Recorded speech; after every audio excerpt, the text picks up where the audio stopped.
آقا سلام، سال نوتون مبارک باشه، تنتون سلامت باشه، براتون سالهای پر از برکت و خیر آرزومندیم عزیزم. بهترین زیتونا، بهترین سبزی مرغ ترش شکمپر، مرغ ماهی هم داره. سلامت باشه. آدیس بازار بازاریز ولی از سوغات سرا حاج اکبر عزیزم بفرمایید.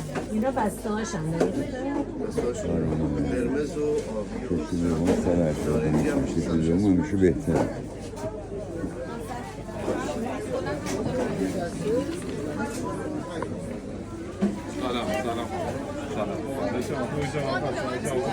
سالات مبارک باشه. شما خوبی؟ همه چی خوبه؟ خسته نباشی. مرسی. بعد چند حالا کارت رو کار می‌بینم. این به سطح تن هست.